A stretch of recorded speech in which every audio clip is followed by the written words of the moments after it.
All right, welcome back, everybody. Off and rolling here on a busy Thursday morning show. I thought the biggest news of the day was going to be the Bison finding out their bowl eligibility, Matt Larsen. Then Naz Reid had to get traded. You know, he's a huge fan favorite, so I didn't want to bump you right off the top. Yeah. But thanks for coming by. North Dakota State Athletic Director here in studio to give us the lowdown on the Bison are now bowl eligible. When we talked in the press conference right after the Mountain West announcement, I asked you about the postseason ban and what that all entailed. This has been a wild ride from the last 4.5 months to get to where we are today. It really is. I mean, at the time when we made the announcement, it was still, a bylaw that, teams transitioning had to sit out 2 years. So our plan all along was we were going to try to submit a waiver, as other schools have done in the past unsuccessfully. And I think that actually caught a lot of national attention. A lot of national media outlets picked it up. Obviously, you guys did a good job of getting it out there. And I really think it just kind of got people thinking, and I give the FBS Oversight Committee a ton of credit because it kind of happened organically in one of their meetings where they started talking about it again. I was going to ask you that. How did this all begin with did you go to the Oversight Committee saying, hey, we'd like this? Or how did it organically begin? I honestly think, and again, this is where I give credit to our brand a little bit, is I think, again, this was a national story. Again, us going FBS, joining the Mountain West, but then this idea of, we think that the bylaw and the rule was old.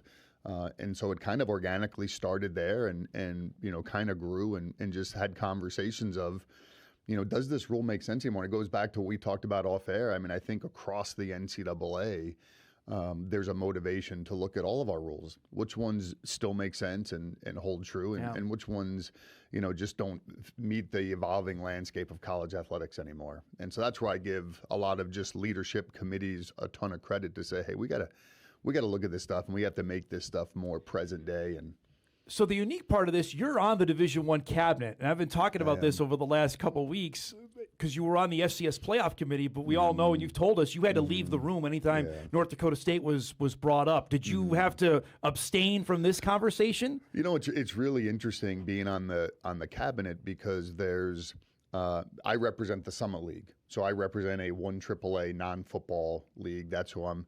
But then you have people who represent FCS conferences, FBS conferences, and depending on whatever we're voting on, some of it is FBS only, some of it's FCS only, some of it's football only, some of it's the entire cabinet. Yeah. And so because this was a bylaw change, the entire cabinet was able to vote on this.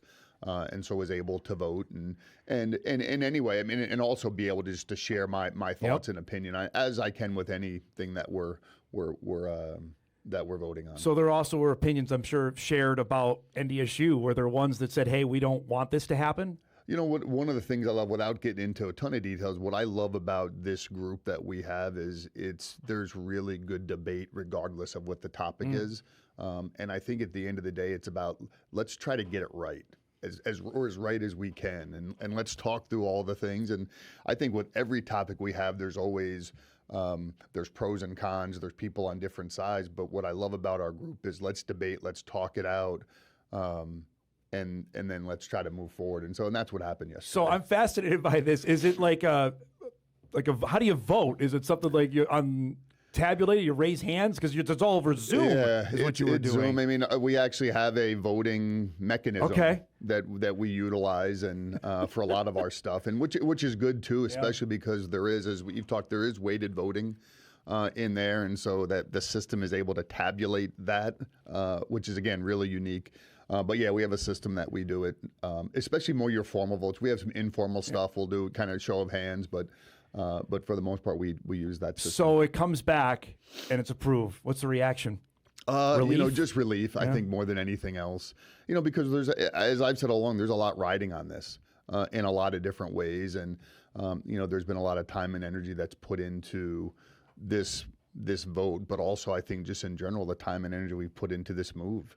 And I truly believe, whether it was NDSU or it was somebody else, the amount of investment, the amount of pressure, the amount that things have changed with transfer portal and trying to maintain a roster, I was really concerned if this didn't go through, what does that mean for our football program for the next 2 years in terms of being able to build a successful FBS program? And so yeah, definitely a lot of relief. And then I think that kind of followed up with really excited for the fans, really excited for our players, coaches, the opportunity. And that was my thing all along is we're not guaranteed anything.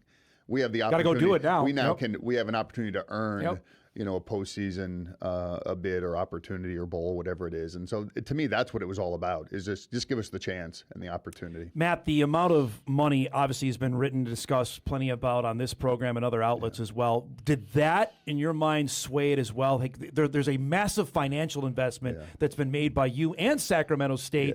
It's not $5,000, it's $5 million just to get into the party. How big a deal was that, in your opinion? I think it's definitely a piece when you look at, I think when this bylaw was put in place probably 20 some odd years ago, it was really trying to make sure that as schools transitioned, they were doing it the right way. They had the right things in place. They had the finances in place, the compliance, all of the regulatory stuff that was in place. I think things have changed a lot now. Certainly in the investment signals that this school's serious. They have a lot of the things in place. Now, again, we still have to be eligible, we have to make sure we're meeting all of the FBS reclassification requirements, which we'll do. And so, but I do think that level of investment, coupled with some of the other things we've talked about, I think we're definitely part of it. So I've not heard yet, I'm not sure you have, from the Mountain West in terms of their bowl tie-ins. Has that been laid out yet, or do you guys know? Because I don't know if it's been official of what the games they're tied into now. It has. It's not officially announced yet. But yeah, we've finalized all of those, and so there'll be opportunities for any qualifying Mountain West team to. Is Frisco on that pallet? You know what? That's not my news to break. Okay. I'm not going to Todd Phelps it here. I'll leave that to the Mountain West. But if that is a possibility again, just describe that of an opportunity for your fan base to maybe go back to a really familiar spot. Well, and that's, obviously, I've said this over the years, Frisco has been an unbelievable host town for the FCS championship, and I know it's near and dear to a lot of our fans' hearts, and there's a lot of history there and tradition and those things. So, hey, if we earn one at this point, I almost don't care where we go. It'll be a really cool experience for everybody involved. So when we talked in March, I think when the story came out, and I asked you another question related to postseason about the Mountain West Championship and the college football playoff, because the bowl eligibility part is a major piece, but also that you're eligible for both of those now, which is attached to a significant sum of money if you are able to reach that. Yeah. No, that was big for us because, again, at the end of the day, you always want something to play for. Bowl games are out there, absolutely. But, for us, it's always been goal number one every year. It's never been a national. It's been let's try to win the conference championship. And, now that's actually a reality. Now we got a lot of stuff in front of us, starting with game one. But I think having that opportunity is huge because it does unlock some other opportunities, whether it be financial, whether it be visibility, et cetera. So that was really positive as well. Even for a bowl game, there's a significant amount of money tied in for the Mountain West Conference that if you qualify, because the lack of television revenue, you're going to have to find it other ways. That's certainly one of them. That's a big piece. I mean, that'll be a big piece in terms of being able to share in their reimbursement program and process, which is really important. The Mountain West Plus platform that's starting to gain that we're going to launch here in a couple of days is a really big piece for us to be able to drive some revenue back to NDSU. So all of this, does this feel like the last check mark? Like this done? Like, okay, now we can actually talk about stuff on the field?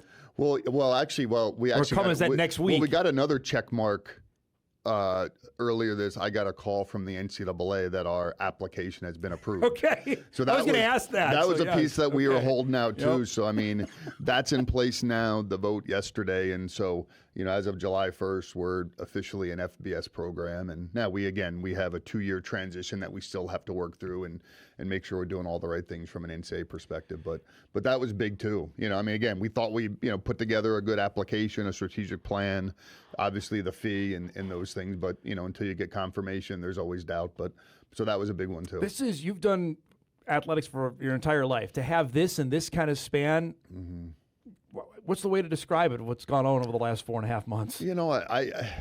like I've said, I think a lot of it comes back to, I think, NDSU and who we are and the way we do things. I just think there's a level of respect across the country about just how we go about our business. And again, not that this vote was about NDSU by any stretch, but I do think our history and tradition and the way we handle things, I think is well respected. And so now again, that doesn't guarantee anything, but I think the way everything came together, it's just been, you couldn't have written it any better. This story was picked up nationally. Were you surprised at all by that it went through yesterday, that this wasn't just a Fargo story, this was a national story? Yeah, I mean, that's what's been interesting. And again, I give credit to our program and the brand. I mean, this is a big story. It was when we announced back in February, and it continues to be a big story, both locally, regionally, and nationally. And so, again, I just think it speaks to our brand and who we are as a program. So now, what else is there outside of the 6 wins? Is there anything else that you have to be bowl eligible, or just that's, hey, we need 6 wins, and then whatever bowl after that we can. That's obviously the big thing there, is getting to that threshold there, and again making sure that we meet all of the other FBS requirements, and again which we certainly intend on doing. So, it's pretty as cut and dry as that. So, out of that, I mean, is it a fist pump after the Zoom yesterday? What's the reaction from you after this is over and done with? Well, it definitely was. Like I said, I mean, relief was a big part of it. And then obviously wanted to get out to the folks that played a role in it, but also the ones that it's going to impact directly. So Coach Polasek was pretty excited, as you can imagine. And I talked to him yesterday, and he told me he shared messages with the Leadership Council, and all responded just overwhelming, either texts or emojis on the excitement level of that. And that's a huge piece of this, and I mentioned it yesterday, and I've talked to both you and Tim about that. It's not just 2026. The fall of 2027, if you're ineligible again, that's a long road to hoe to try and keep your football team together before we get to the fall of 2028. It really is, and unfortunately, that's the reality of college athletics today, right? And especially, I mean, I don't know if I necessarily blame kids, right? Not at all. Case, you want to have the opportunity to compete for a championship or some sort of postseason eligibility if you earn it. And so that's why I thought this was a big deal, and not surprised by the reaction from the Leadership Council and our guys. I mean, they're competitors. They want to, hey, let's put it out there and see where we end up. All right. I know you got a few more minutes. We're going to break now. We come back. The other big story of the week is the eligibility model, which is another one we're talking about. So we're going to do that when we come back on the new 5-for-5 plan that's going to affect this fall. So more with Matt Larsen when we come back on Hot Mic right after this. This is Hot Mic with Dom Izzo, presented by Northwestern Mutual.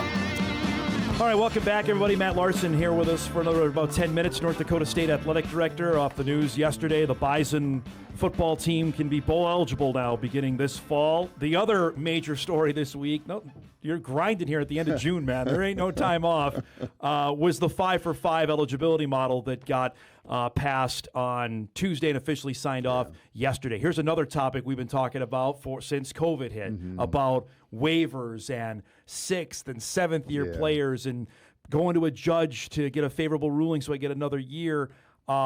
This has been long gestating. Give me your reaction on this now becoming the letter of the law here now. I think really positive in a lot of ways. I mean, the first meeting I was on, the Division I cabinet, we talked about trying to solve this ourselves. I mean, if we want to wait for Congress, and we're making some progress on some things there too. But the biggest threat right now has been being able to enforce our eligibility rules. Even we passed this, and there was a lawsuit. Then correct, which you had to know that was coming. Right, I knew that was coming, but this gives us a much greater opportunity to be able to enforce those rules, and so I think it's a really good thing. I would say the one thing that people, I think in general get confused of it's not a straight 5-for-5. I think the two elements that really change that are, one, it's tied to age. So this is really age-based eligibility. And the idea here was really tying it to your traditional college-age student, right? So that, I think everybody across college athletics doesn't think a 26-year-old playing in college athletics makes sense. I think we've seen, as you mentioned, we've seen a 7th and an 8th year. A student in college for 7 or 8 years doesn't make sense. And so having the tie to age is one piece. And the other piece, as you mentioned too, is eliminating all waivers. So waivers, red shirts, medical hardships, all go away.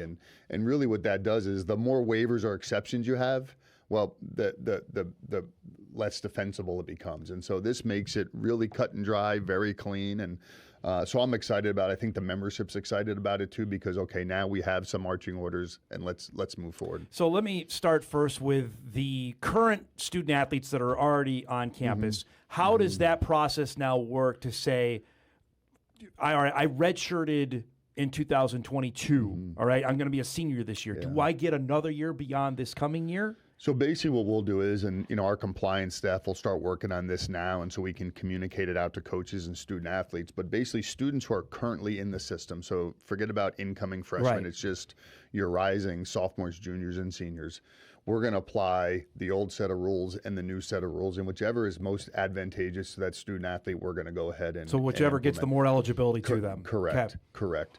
And so we may have some student athletes who greatly benefit from this, who maybe thought this upcoming year was going to be their last, that may have another year. Like an Avery Coonan I look at. Avery played as a freshman, has played 3 years. Correct. Theoretically, this would be her last, but now with this, she would get another year, correct? That's correct. Okay. That's correct. And so we're going to go through, and Colleen and Brigitte from our staff are going to go through all of our rosters and all of our kids and kind of start that process now, so we can communicate that out to everybody. There's no, for the athletes that just graduated, I know there was a bunch that rushed into the portal, specifically in basketball, that there's no grandfathering, correct? That is not happening. There isn't, and we reaffirmed yesterday, the cabinet actually released a statement, and we've said all along as we've been going down this path that student athletes that exhausted their eligibility this spring under the current rules are not going to have an opportunity to move forward. And I think that was really important too, to get that message out sooner rather than later, because there's a lot of impacts that has, whether it's roster caps or high school kids that are coming into the ecosystem. So felt it was important to get that out. So Matt, two last questions of this. For a freshman that's starting in the fall of 26, are they under the what are the other 2 models there, whatever gives them the most eligibility, or are they on the 5 for 5 now? They're on the new model. Okay. Correct. It's so only the play. kids currently in the ecosystem that'll have both options. And then 27, that's, hey, you're on the new model. That's what it's going to be going forward now. Every incoming high school student from this point forward will be into the new model. It's kind of wild to say, but because I remember when the 4-game thing for football, and they were the only sport that had it for at least, 7-8 years. I think it's been around. Because I know with Dave Richmond all the time, like, well, it'd be nice if basketball had something like that, where if guys played even 2 games, bam, your whole season of eligibility is done. This is different. It's going to be crazy. It does. Well, it removes. I mean, I think every year, every program at some level was always having conversations of, do we redshirt this kid? Do we not? Then maybe you have some injuries, and now you got to play him, and maybe a kid plays in 2 or 3 games, and now they've lost a whole. Correct. This removes all of that stuff, and it's just a level playing field for everybody. And I think a lot of coaches have come out. I think they're in favor of it, and again, I think it's going to be a benefit to student athletes as well. For the Save College Sports Act, which I know the Dakota schools are all on board with right now, and I don't want to get too much into this because I only have a short amount of time. But where is it at right now? Is there a chance that this becomes the law of the land soon? Well, I mean, I think it's still a long way to go. Okay. That was the biggest takeaway from our meetings the last couple of days, is that there's still a long process. There's been some revisions, and I think there's been some positive revisions, but it still hasn't gone to the floor for a vote. I mean, then it has to go to the House. The House will probably adjust it. Then it has to go. So we're a long ways away, but the fact that I think from a bipartisan standpoint, I think there's support from both sides of the aisle. I think that's really positive at this point, and the fact that it continues to move forward at a pretty good pace is really good. The cabinet also, or the oversight committee for football, the FBS oversight committee set through yesterday about a standardized start date, much like you did when the FCS of week 0 starting this year. FBS is going to take that over next year. So let's just, the last weekend of August, we can just assume now is going to be the start date of the college football season? That's correct. That's correct. And what it does is, I mean, it opens up a lot of opportunities. I know for us too, trying to now build all these schedules. So now out. You can get another game in, correct, before you go to Vegas? In theory, okay. We can. All right. We could add a game there. It gives you the opportunity for, if you choose to play in week 0, the new now week 1, whatever you want to call it, you potentially can get 2 buys, which I think is really important. Again, just given the rigor of the season and the schedule and everything. So I think it's positive. It just gives us way more flexibility, and it's another broadcast window. Yep. Quite Totally. honestly. So I think the media outlets are pretty happy about that too. You mentioned in our first segment about now you got the final approval from the NCAA. I was curious what went into getting all. We know the monetary part of it. What else went in to say, okay, you are fully fledged, you're an FBS member come next Wednesday? It's a pretty extensive application, and a lot of it is it's trying to make sure that you have all of the administrative support systems in place to make sure, one, you're going to be compliant with rules and all of those things. So I mean, it's pretty extensive. We have put together a strategic plan that talks about whether it's levels of investment, revenue generation, scholarships, support mechanisms, additional staff, all of those things to make sure. The idea is, okay, hey, we want to make sure that you're not just going to go FBS, but you have all the support things in place to be FBS and to be a sustainable, successful FBS How program. many more staff do you have to hire? Do you know? We'll probably end up, I think, across the board, it'll probably be close, maybe just not quite 10, but close to that, between football, support areas, those kinds of things. And with a staff that's right now, we're about 115. I mean, it's not quite That's 10%, small, but it's a pretty good number. You also have to hire a deputy AD. Is that the plan? We Describe do. That, because your main man's was here for the last 11 years. Yeah, it's in the works. I actually talked to him yesterday. He just got to Middlebury, Vermont yesterday. Yeah, he had a 2-3 day trip there. Going through the process now of what that'll look like. That's an important position for us in a lot of different ways. It may look a little different than what Todd did. And again, just he had a certain skill set. The next person may have something different, but having that position will be really important. Does that skill set include football scheduling, or does that fall back on you now? Well, right now it's on me. How's that going? It's you know what, I give Todd a hard time. I actually talked to him yesterday. I was like, hey, I got a couple games on the board right now, so I don't know what took you so long, but. It's going okay now. Okay. Obviously, the focus is on 27 and trying to get some home and homes and see if that comes together. Is Oregon going to stay? This is something you and I talked about 2016. I want to say so.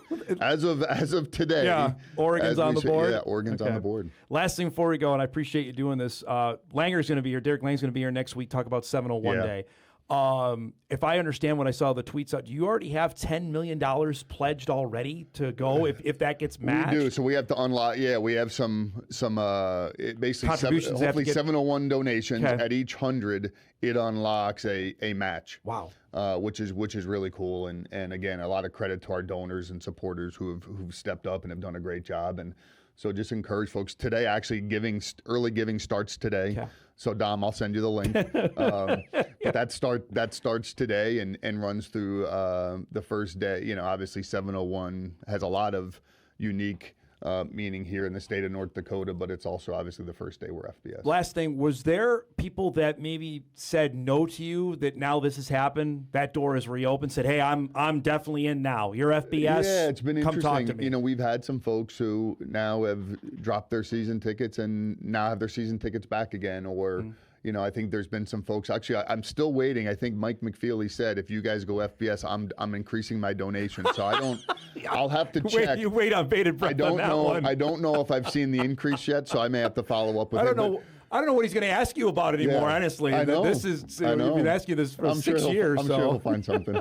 But no, we've had people, I think, have come back. I mean, there's renewed energy and excitement, which I think is really positive. Tailgate's already hopping as well. It's a different vibe. I think that you remember those early years when you first came here of what that was like. I think very well you could see that come August 29th. Absolutely. Thanks so much for doing this. I appreciate it. I know you're a busy man here. Have a great holiday, and we'll see you in a few weeks in Las Vegas because football season's here after the 4th of July. So awesome. Thanks, Matt. Matt Larsen joining us here in studio to chat about North Dakota State being bowl eligible beginning this fall. Let's break. We come back. We'll wrap up our first hour. reset some things here as well. Hot Mic rolls on here on WDAY Extra. We're back right after this.